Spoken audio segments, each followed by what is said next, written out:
Je formule les vœux que ces projets deviennent un modèle de référence en matière d'agroforesterie durable et de paiement pour services environnementaux en République démocratique du Congo. Sur ce, je déclare officiellement lancé les activités du projet agroforestier Kwango Nyoki, produire plus tout en protégeant la forêt. C'est en ces termes que le professeur Isaac Kalonda, représentant du secrétaire général à l'environnement, a lancé le projet agroforestier Kwango Nyoki, PAKEN, dans le cadre du programme de paiement pour services environnementaux du bassin d'approvisionnement de Kinshasa Probac, mardi 12 mai 2026. Mais pourquoi le PAKEN Probac? Jean-Marie Bolika, chef du projet, souligne la pertinence du projet avec la mise sur pied des comités locaux de développement et des plans simples de gestion pour sa réussite. Ce projet-là vise à planter dans le cadre de l'agroforesterie, c'est-à-dire l'association Acacia Manioc, à planter 8000 hectares dans les deux zones d'intervention. Et puis à mettre en place des structures de gouvernance, environ 120 comités locaux de développement et 120 plans simples d'aménagement du territoire dans la zone. Qu'est-ce que nous visons? Nous sommes en train de viser une épineuse question que vous connaissez très bien, que le projet est lié aux questions liées au changement climatique, mais beaucoup plus faire face à l'épineuse question d'accès au bois et énergie dans la ville de Kinshasa. Vous savez très bien que dans nos ménages, avec la déficit en énergie électrique, nous recourons toujours à l'utilisation du bois énergie, ce que nous appelons Makala ici, pour préparer. Et lorsque la majorité du bois énergie que nous consommons dans la ville de Kinshasa provient dans les deux provinces, y compris la province du Bas-Congo. Et pour éviter à ce que nous puissions continuer à consommer la forêt primaire, nous plantons les acacias dans la savane afin que ces acacias-là permettent à ce que lorsque les arbres vont grandir, nous puissions couper pour faire le bois énergie. Répondre aux besoins croissants en énergie, bois de la ville de Kinshasa, mais surtout produire plus tout en protégeant la forêt, tel est le leitmotiv de ce projet vital qui devra composer avec les initiatives précédentes dans la zone, a indiqué Jean-Marie Bolika. Le projet PROBAC dans le cadre le programme PROBAC dans le cadre du projet paysage agroforestier de Kwango Nyoki ne sera pas opéré dans une zone isolée. À côté nous prenons dans le site Kwango, il y a le Mampou, qui est le projet Mampou et le Bill Village, qui ont démontré les expériences qui sont presque à côté. Il y a un projet privé du consortium FRM aussi, qui s'appelle KNCC, qui est aussi presque dans la rivière Kwango.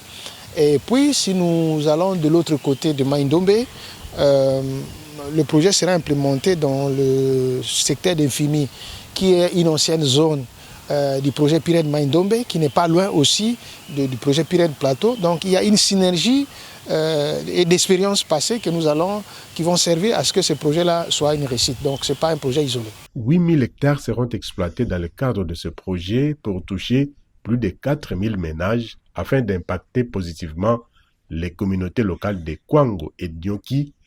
Hector Bisson, responsable des risques au Common Fund Communities, ces structures de mise en œuvre du PAKEN Probac, est revenu sur l'impact même du projet. Je pense aussi avoir la même vision que CAFI, c'est vraiment de démontrer que on peut travailler sur ces terres déjà exploitées et avoir une production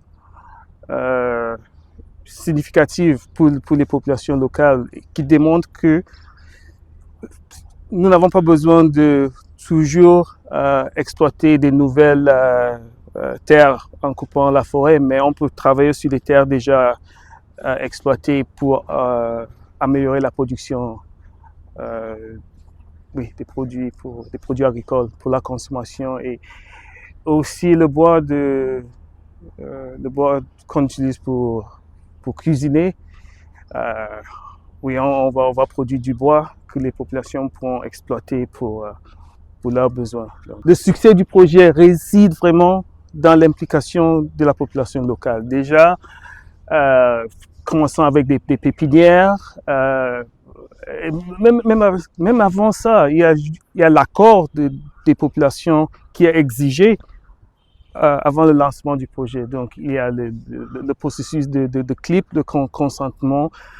Il y aura l'organisation dans des groupes, des groupes locaux de ces populations.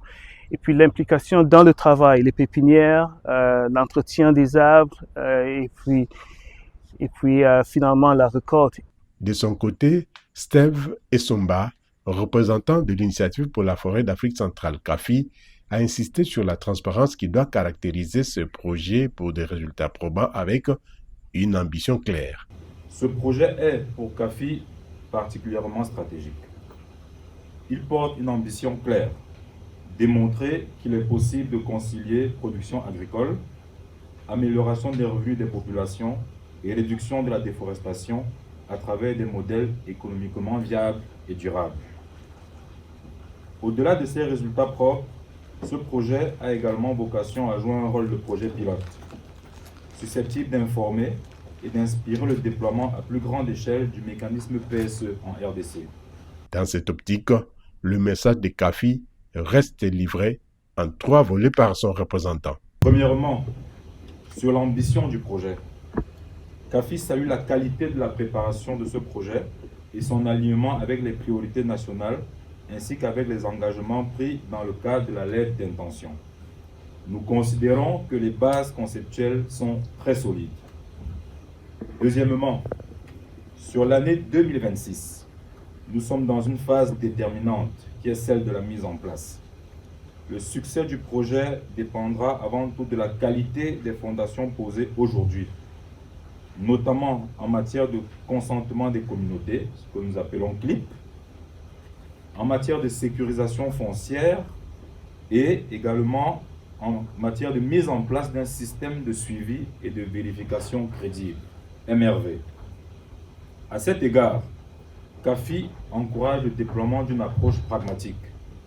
La qualité doit primer sur la vitesse afin de garantir la crédibilité et la durabilité des résultats. Troisièmement, sur le modèle de financement. Comme vous le savez, l'approche CAFI repose sur un principe fondamental. Le financement est conditionné à la performance vérifiée. Par ailleurs, les services écosystémiques fournis par la population seront rémunérés, a ajouté le chef du projet, Jean-Marie Bolika. Lorsqu'une communauté ciblée, qui est comme une communauté, les fournisseurs de services environnementaux qui sont des fermiers, lorsque ces fermiers-là vont planter dans les zones que nous avons ciblées, il y aura un paiement de l'effort qui sera fourni à ces ménages-là. Et ce paiement-là va effectivement contribuer à l'amélioration des conditions d'existence de ces populations.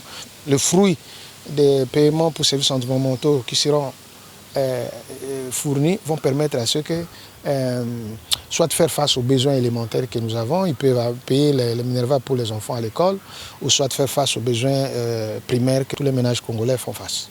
Dans son mot de lancement, le représentant du secrétaire général à l'environnement a insisté également sur le bien fondé de ce projet, compte tenu des pressions croissantes auxquelles fait face le bassin d'approvisionnement de Kinshasa. Les bassins d'approvisionnement de Kinshasa fait aujourd'hui face à une pression croissante sur les ressources naturelles, notamment en raison de l'expansion agricole non maîtrisée, de la production de bois énergie et de l'augmentation continue de la demande de centres urbains. Cette situation constitue un défi majeur pour la préservation des forêts, de la biodiversité et des moyens de subsistance des populations rurales. Face à ces enjeux, le gouvernement de la République démocratique du Congo, avec l'appui de ses partenaires, notamment l'Initiative des forêts d'Afrique centrale, ainsi que le CAFI, et les Common Fund for Commodity, a engagé une réponse ambitieuse à travers le programme de paiement pour services environnementaux du bassin d'approvisionnement de Kinshasa, en sigle le POBAC. C'est dans ce cadre que s'inscrit le projet agroforestier Congo Nyoki, une initiative structurante visant à promouvoir les modèles de production agricole durable, conciliant sécurité alimentaire, amélioration des revenus des populations rurales et protection des forêts. Le projet agroforestier Kwango Nyoki, avec à la clé le programme de paiement pour services environnementaux du bassin d'approvisionnement de Kinshasa, entend donc produire plus tout en protégeant la forêt.